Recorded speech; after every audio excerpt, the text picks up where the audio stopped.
Thank you very much. I share my presentation and start it.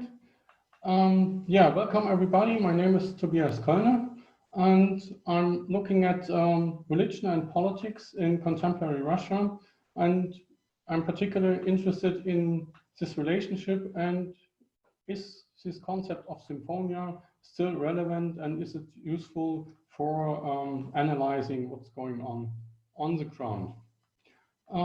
First, let me introduce my very quickly my research.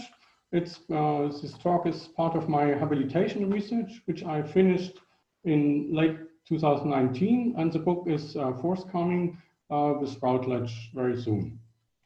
I conducted fieldwork in Vladimir, which you see is a bit east of Moscow, and as well in St. Petersburg.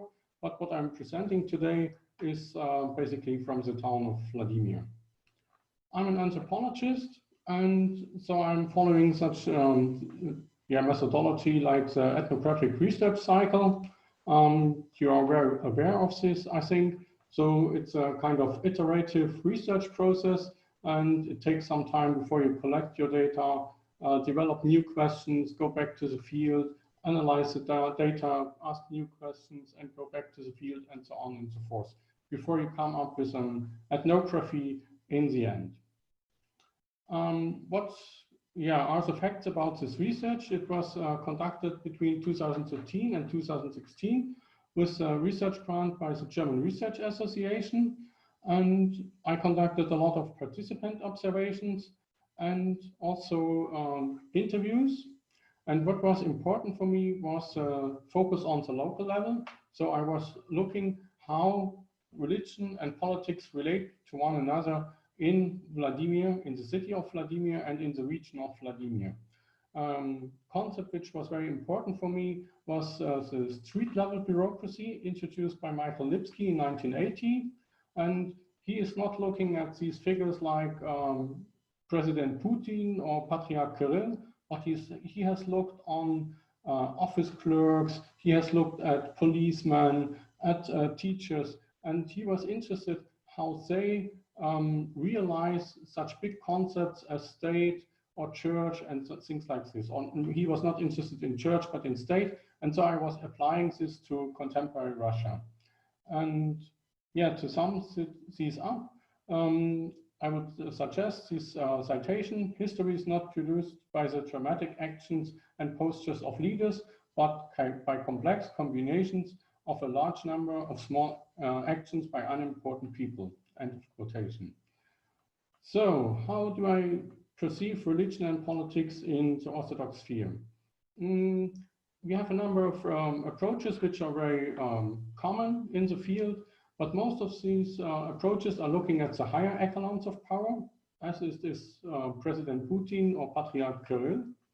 A second thing which is kind of problematic in my perspective is this focus on church and state and not on politics and religion. So there is this image as if these are two containers which are very, they have coherent ideas, they have coherent notions and so on.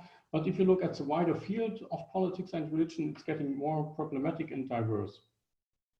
And there's also a focus on provision of legitimacy. So if people are looking at this relation between politics and religion, they understand it in a Weberian perspective and look how power could be transformed into authority. And in this way, religion could be helpful in legitimizing power and contributing to authority, or in challenging it, in delegitimizing it.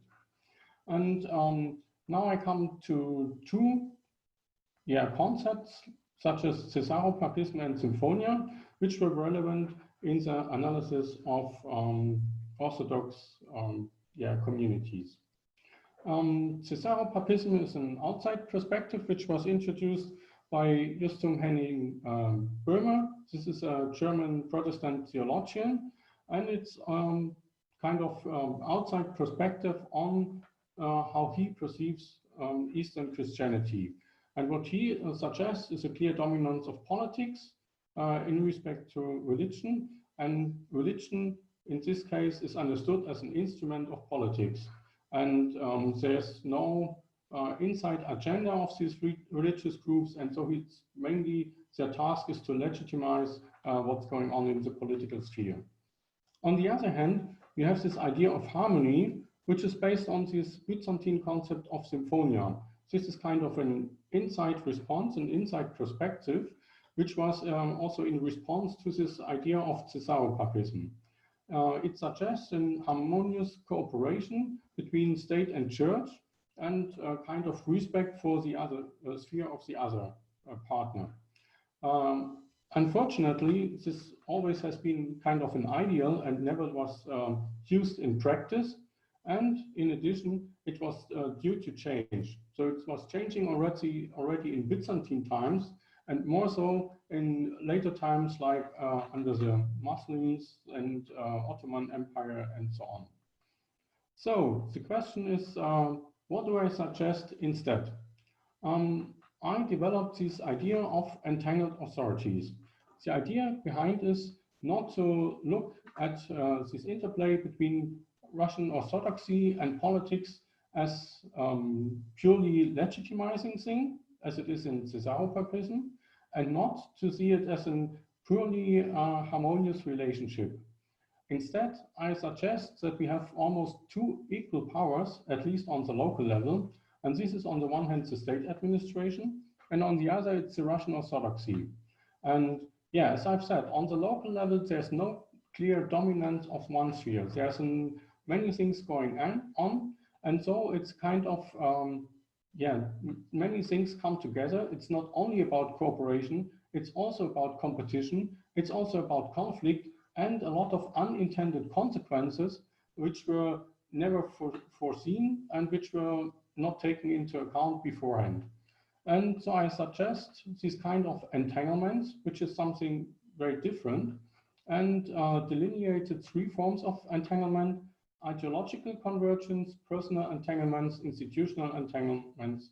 These are these three things which I so far detected.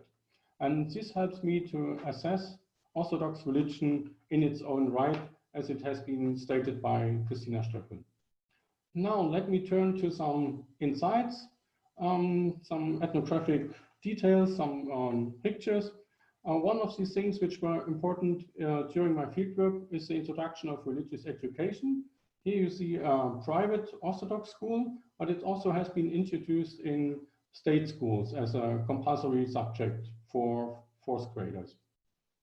During this religious education, a lot of things can be seen, and in a way we come back to this, what I've called this ideological convergence. In this way, we have some classes, or at some places, these religious classes are used for reintroducing this pre-military education, which was compulsory during the socialist era and was abandoned later on. But now it's kind of included sometimes in some places in this religious education. Here you see kind of personal entanglements also, because people from police or other state organs are participating and educating pupils during these classes. A second point I was looking at is the restitution of property. And of course you see cooperation. Here is the city center of Vladimir. You see these red dots. These are the churches which are, and religious places which already have been refurbished. And you see these yellow dots which are under construction. So you see there's a lot of cooperation going on. Churches are returned or restituted to the Russian Orthodox Church. And there's a kind of attempt to create the picture of an authentic Russia. But there's also conflict. This is the small town of Pogolyubovo. It's close to Vladimir. And you see it's a monastery there in Pogolyubovo. And in the middle, there's this white building. It's a hospital of the community, of the locality. And there was a strong conflict between the regional administration and the monastery, because the monastery was claiming this building back. And now let me also turn to new festive days, which have religious and political connotations. For example, the day of the family of love and of faithfulness. You see some local politicians have joined, as have the national ones like President or former President Medvedev and his wife. But you also have these local believers who come to venerate the icons during the day and the relics. A last point I want to draw attention to, this is kind of fundamentalist and conservative groups. This is a protest in Vladimir related to the showing of the film Matilda, which describes the affair of Tsar Nikolai II with a Polish ballet dancer, and they were protesting against this showing of the film, which also shows these limits of this kind of harmonious understanding. Similarly, it's also from Bogolyubovo. There was a new factory was to be constructed, and it was intended to produce preservatives. But these Orthodox people, some of them from the monastery, some from the local community, and from outside, they were protesting. And in the end, it was forbidden for the factory to produce preservatives so closely to the monastery.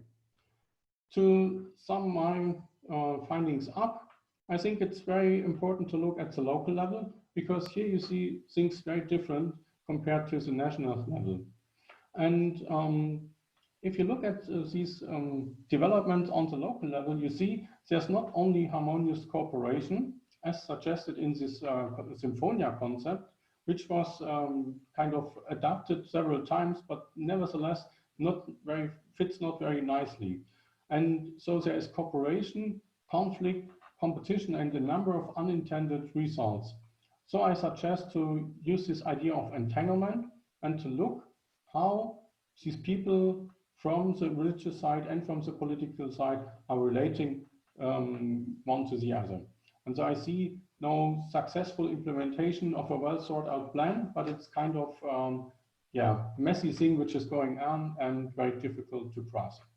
Thank you very much for your attention very quickly. And here are the sources where you find more details on this research.